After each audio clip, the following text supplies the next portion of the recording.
senior here at Valle High School, and this is my partner. My name is Joaquin Cruz, and I'm also a senior. And we're very happy to be presenting our first project today on the Armenian Genocide. With that, would you like for us to... Good morning. My name is Chuck Courtney. I'm the Associate Director for the Annette Strauss Institute.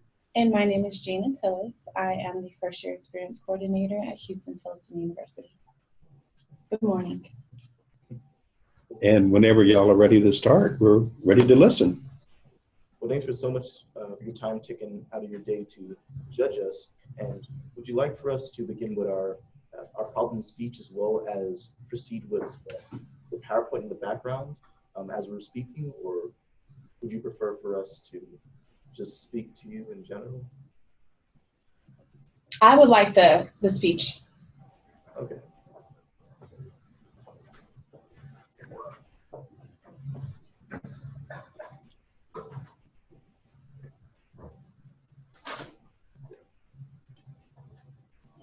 Your bandwidth is low.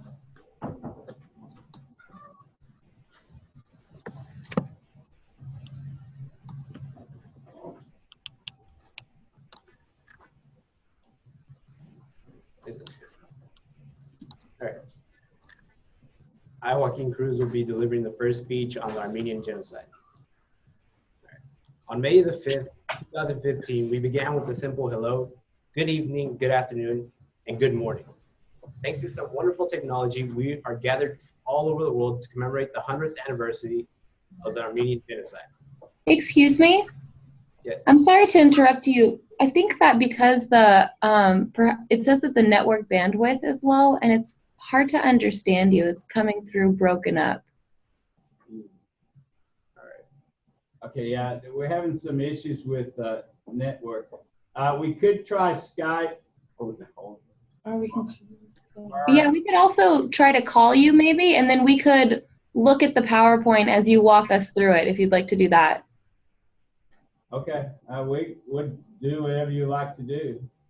Okay, I'll call Mr. Cunningham back and we'll pull up your PowerPoint. Okay. Or they can stay there. We can just look at them. Oh, okay.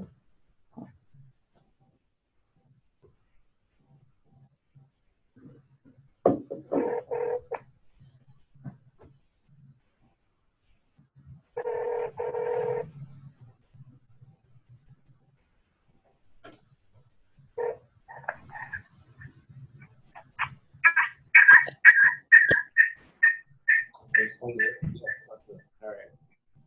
I'm just going to start over. May the 5th, 2015, we began with the simple hello.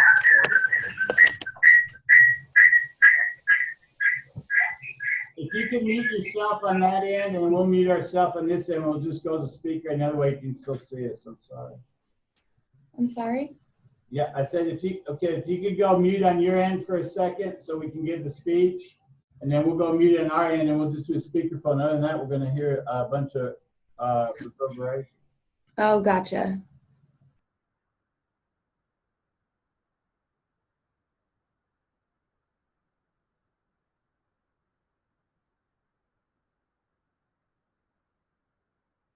Good afternoon and good morning. Thanks to some wonderful technology, we are gathered all over the world to commemorate the 100th anniversary of the Armenian Genocide. The purpose of this project was to commemorate the 100th anniversary of the Armenian Genocide and to bring this information to a group of students who had not heard about this previously. My name is Joaquin Cruz. Along with my partner Jacob Shaw and many others today, we are excited about this opportunity. You may ask yourself, how can a person in Del Valle be excited? It was just a short 53 generations ago that St. Gregory, the Illuminator's efforts, Armenia became the first Christian nation in 301 and became the first Catholics of the Armenian Church. In honor of him and many other Armenians who followed, we would like to dedicate this video conference project to the preservation of their faith, the remembrance of heritage, and the purpose that God has in their life. We were very humbled to be here today and very much aware that the history of Armenia is a shared history of their relatives, their faith in Christ, and their love in him. Today, we will show the world what it means to be an Armenian now and what it meant to be an Armenian 100 years ago. We invited schools from all over the world to join us today. However, we chose a high school in Taiwan to showcase because they had not heard about the genocide before this project. We wanted to see what the effects would be from studying about this on the students participating. These schools are the symbols of the future leaders of the world, and the symbol that Armenia is not just a country, not just a way of life, but a little part of every country today. As Armenians scattered to the four corners of the world, we cannot forget those who had to endure the ultimate price for their faith. To this end, we have dedicated this video conference. On June 12, 1987, standing in front of the Brandenburg Gate and Berlin Wall as a background, a defiant President Ronald Reagan addressed the crowd gathered to celebrate the 750th anniversary of the Berlin Wall of Berlin when he said, "Mr. Gorbachev, tear down this wall." Today, as descendants of Armenian ancestors, we must demand our president and leaders of other countries to do the same. The difference is that this wall is a mental one we have built up in our minds. We cannot do something that is right simply because it may hurt us politically. Once we have hurt us politically, being afraid of the truth has not and will not be acceptable. We cannot wait another 100 years. We want justice now and forever after. Today, I call upon all the leaders of the world to say a new word with me.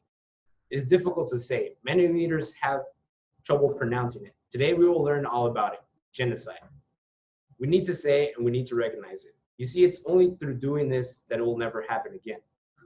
To this end, we created a project that first connected more than 13 schools all around the world with Genocide Museum in Yerevan, Armenia. Second, helped us learn a great deal more about the Armenian genocide. Worked with partner schools in Peru, Armenia, and Taiwan. Fourth, created an ICC moot court case. Fifth, met with the religious leaders of Armenia and government officials from Armenia and Taiwan on this subject. Six, we created a 3-hour video program, PowerPoint presentations, and had press coverage in both Armenia and Taiwan. May God bless Armenia and all of the Armenian people all over the world.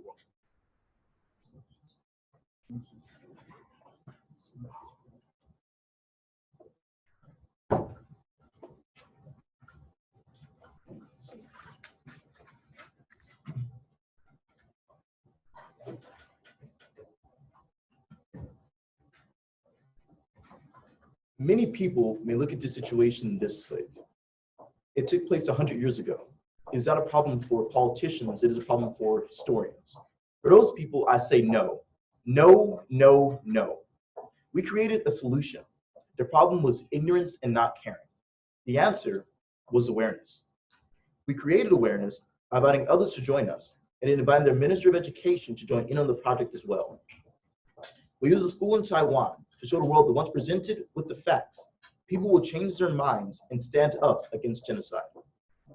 We are approaching the 5th generation of children who have been born to the terrible events that began on April 24th of 1915. That is 5 generations who have not been able to hear the truth. 5 generations who have been forced to believe in a lie. And 5 generations who stop at nothing to pressure others to accept the truth. I ask you, shouldn't the truth matter? Do you not want to teach our children the truth? Why are you worried about people learning the truth if you have nothing to hide? The only possible reason is a simple one. Your position in this conflict cannot stand the light of day. This problem has to be a priority to stop. The longer we wait, the longer we fail to stop another genocide. There, I used the G word. It is amazing that we talk about genocide and make it sound almost surgical. We think it was a lesson in history, that it was surreal, that it was insignificant. Those last words were almost exactly what another political leader told its leaders when they were preparing for another genocide. When you create a genocide against one group of people, you do it against all people. This is the lesson we should be teaching our children. We teach our children that you should not discriminate against other people because of their race, color, national origin, religion, or gender. Why shouldn't we begin to look at genocide for what it really is? The greatest form of discrimination. A form of discrimination that you cannot survive. And the form of discrimination in which, if allowed to live, a nation should have to answer for. It's not a matter of time. It's a matter of principle. It's not a matter of one country. It's a matter of one world. We teach our children not to be bullies. We think it is perfectly okay to allow one country to still bully other countries with threats or payoffs, so that the truth is withheld from their people. This is not any different from being a bully. We as a world need to stand for what is right, teach our children and theirs you cannot be a bully. The 1.5 million people who gave their life certainly deserve better. They should not die in vain. And their death, let us rise up and take a stand. And their sacrifice, let us build a new and better world. A world where this never happens again. For you do not need bullets to fight this war. You do not need guns to fight this war. All you need is to be armed with the truth. The truth will set you and this world free, for you to charter a new and better direction. For you to allow all people to reflect that we should not kill others because of their religious beliefs. Our enemy is not the truth. And if the enemy is the truth to some, why not free that truth, allow to conquer our enemy? Once the world realizes this simple truth, enough will be enough and countries will fall. No power is greater than God, and no truth can be hidden forever by man. Today, I stand before the world, just like St. Gregory stood before a nation. Today, I ask, no, I demand one thing of each of you. Let the truth set you free, and allow all people of the world to learn about our genocide, and by doing so, we may free the world from future occurrences. What we learned through this experience is that once presented with the facts, people clearly make up their minds quickly about genocide. On May 5th, Taiwan gathered college professors, principals from all over the island, the media, and the Ministry of Education to watch the video conference. The Ministry of Education spoke about the Armenian genocide and how horrible it was. He also admitted he had not learned or studied about it before this conference. And now I say, stand up, take note. We are in our classroom changing the world. It may have started in our classroom, now it is spreading across the world. I leave you with 3 words. Speeches. We're going to try and share our PowerPoint and talk about our PowerPoint before the questions. Is that okay? Yeah, that's great. Thank you. Okay.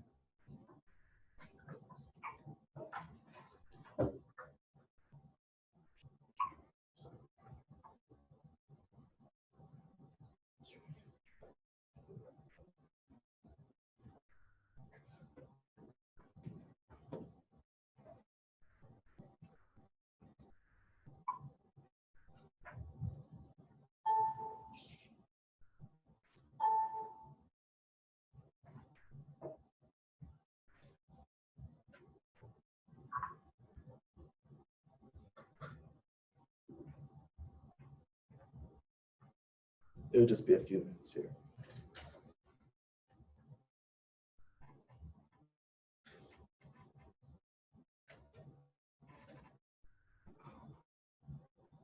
I'm going to try to change somebody else's computer.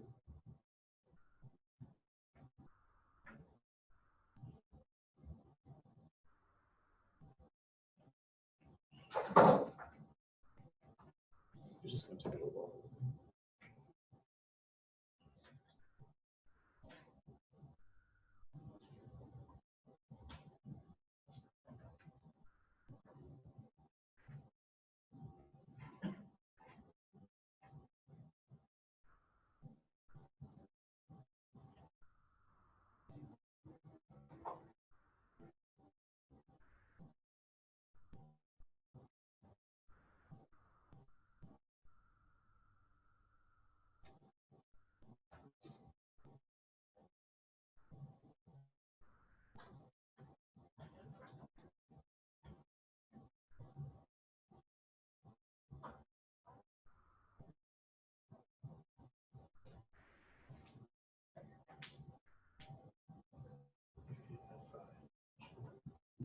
Go ahead.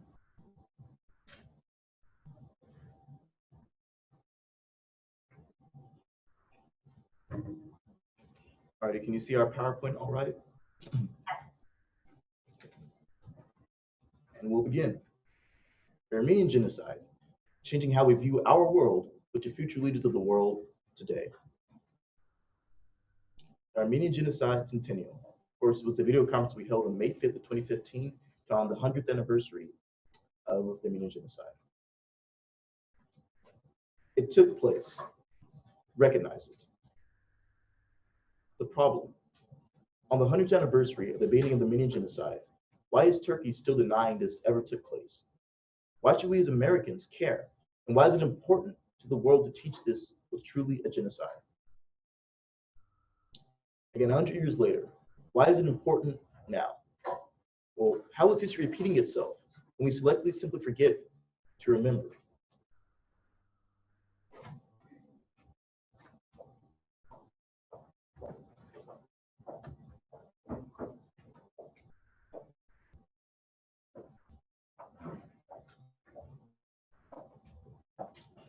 Speaking the truth, on May 5th, 2015, we held our international video conference to honor and recognize Armenian genocide, and pictured here is my partner, Joaquin. Cruz. Ignorance is no excuse. Again, recognize the Armenian genocide. Armenian genocide. We must not forget the tragedy nor downplay the genocide of the Armenians. As Hillary Clinton said in 2008, our common morality and our nation's credibility as a voice for human rights challenge us to ensure that the Armenian genocide be recognized and remembered by the Congress and the President of the United States. By ignoring it, we're not stopping it. In fact, we are continuing it. Here's Hillary Clinton's words in January 2012. Recognition of the Armenian genocide by the US opens a door that is very dangerous one to go through. The Armenian genocide as an historical issue is not a political one. The truth is the best light to stop the lies, which is why we must bring out the Armenian genocide through the light, dispel the darkness of the lies about it. As Obama said in 2008, 2 years ago, I criticized the Secretary of State for the firing of US Ambassador to Armenia, John Evans, after he properly used the term genocide to describe Turkey's slaughter of thousands of Armenians starting in 1915. I shared with Secretary Condoleezza Rice my firmly held conviction that the Armenian genocide is not an allegation, a personal opinion, or a point of view, but rather a widely documented fact supported by an overwhelming body of historical evidence. The facts are undeniable. An official policy that calls on diplomats to distort the historical facts is an untenable policy. As a senator, I strongly support passing the Armenian Genocide Resolution, and as president, I will recognize the Armenian Genocide. When that many people died, we ask you to remember them. As Obama said in 2015, now, I have consistently stated my own view of what occurred in 1915, and my view has not changed. However, the Pope and 25 other countries have called it genocide. In 2008, President Obama called it genocide. Well, why not call it genocide now? And now we go straight into Armenian genocide, our worldwide video conference that we held on May 5th. The program, the Source Centennial Genocide Commemoration Program, you can see that it was being an international program that took place at different times all across the world, being with or across all corners of the globe. Different time zones represented that. You can see here pictured our Taiwan participants. They're very eager to learn as well as recognize Armenian genocide, learning about its how atrocious it was. There we have two of our prosecutors. On the left, picture my partner Joaquin and Cruz, and on the right, Audrey Moctezuma. Conference in action. This is not a historical debate, but a matter of fact. It is never too late to recognize the atrocities committed by the Turks. Here an Armenians pictured inside the Genocide Museum in the conference room. Very honored to be shared with them, as well as Taiwan and Ukraine, the conference. Here we have a basic schedule of the conference in the first hour, an introduction we had by our coach, Michael Cunningham, as well as some participants that took place from Taiwan and Armenia. We also have here more participants listed from Taiwan. It was in the second hour we presented the program. You see there was a trial demonstration presented. We presented a case against Mehmed Talat Pasha, who ordered the extermination of the Armenians in 1915. We also received questions that were prepared by Taiwan, as well as our coach was the moderator of the debate, as you can see there. He spoke about why the denial of genocide is bad for our society. So it was in the third hour, took a virtual tour of the Armenian Genocide Museum, as well as some children from Armenia presented play and presentations. They gave some political speeches. We had a senator from there as well as give his regards and remarks to us. And they, of course, gave a very gracious thank you to us in the closing of the conference.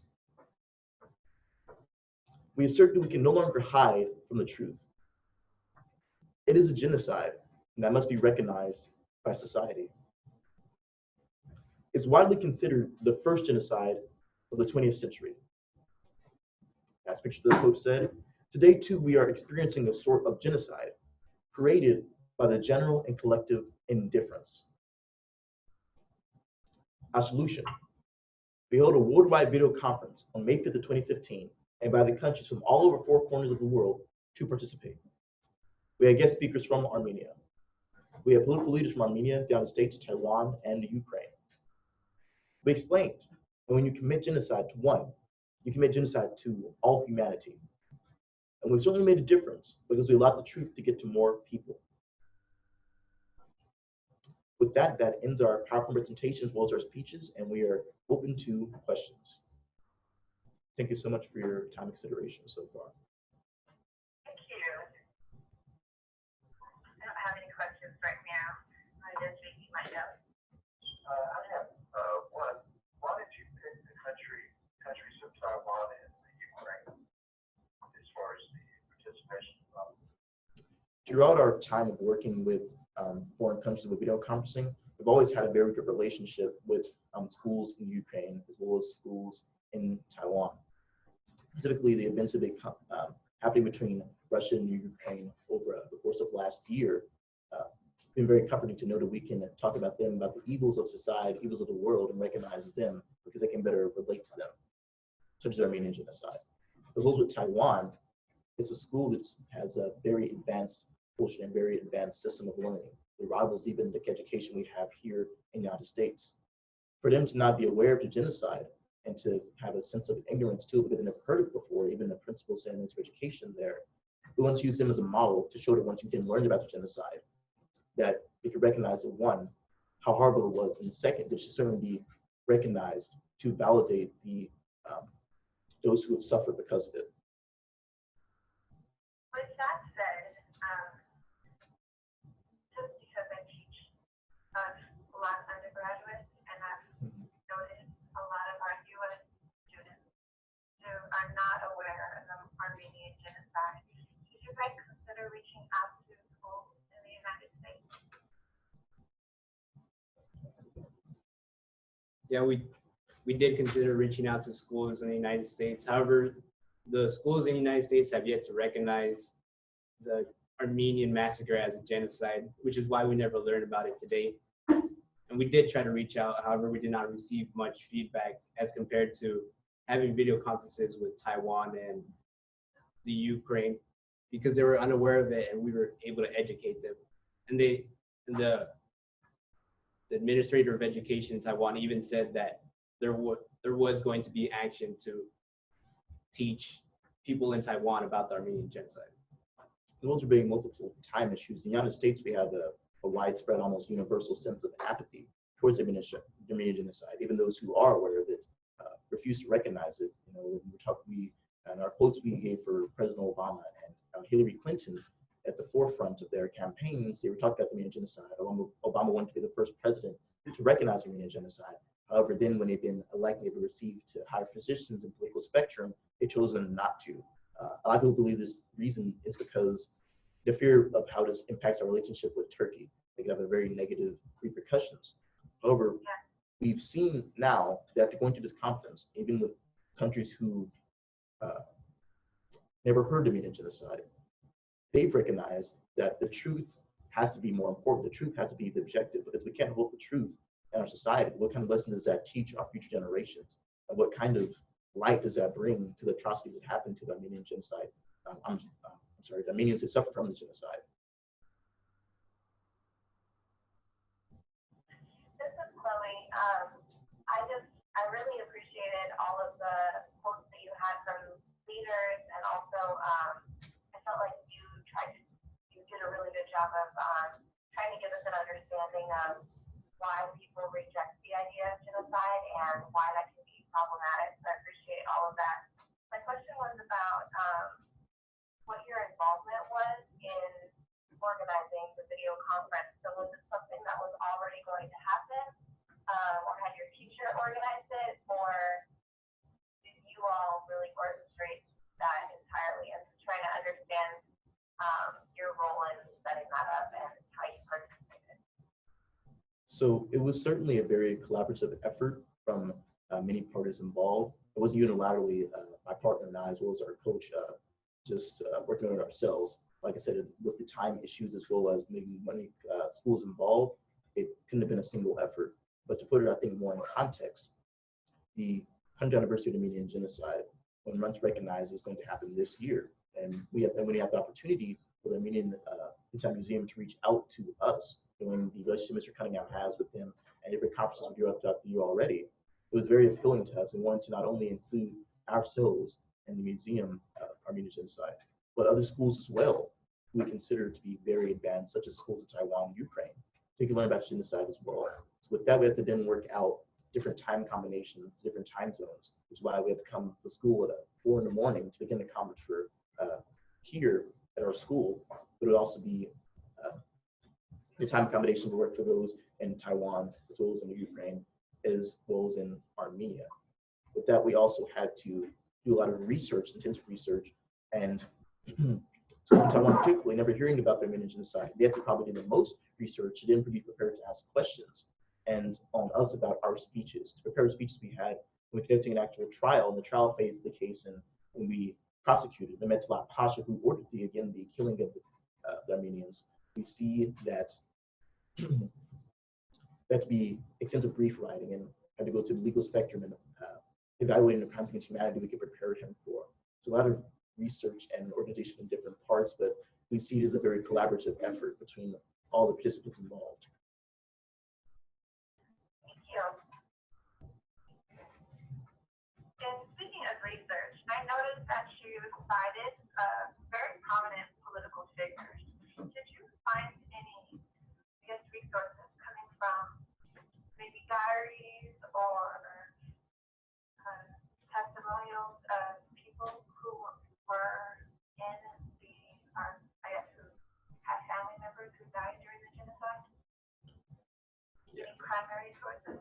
Yeah, we did have some primary sources in the Armenian conference we had. I cited the primary source of Ambassador Morgenthal's work with Armenia. He described very vividly the actions and behaviors of Muhammad Talib Pasha, the leader that organized the Armenian genocide, as he stated when he interviewed Muhammad Talib Pasha that he was very cold and distrusting of Armenians. He did not necessarily care for them, which is the first primary source, as well as we even researched letters Muhammad Talib Pasha had sent to his lieutenants and other leaders to orchestrate and conduct this genocide.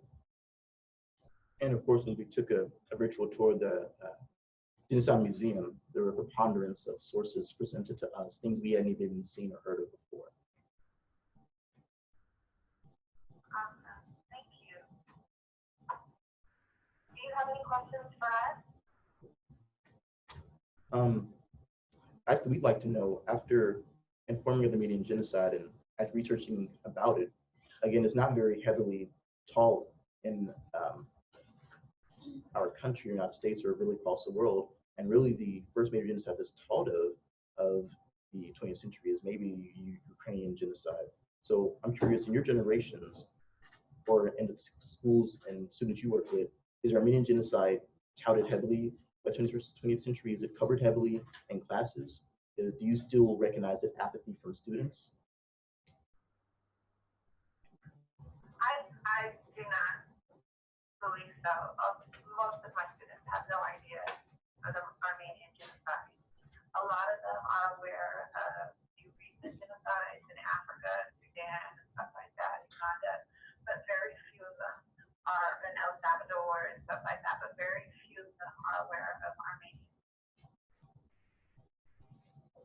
Yeah, I would agree that I don't think it is taught in classes here in Texas. As a history major, I knew about it, but I think that we do have a long way to go.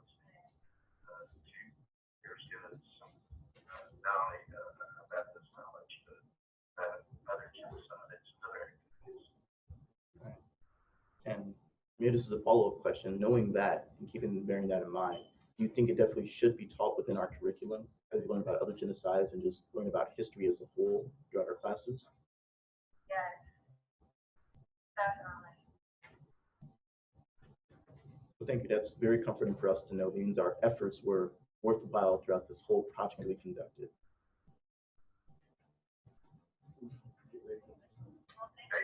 Thank you. Again, thank you so much for your time and consideration. And We'll go ahead with our next one then.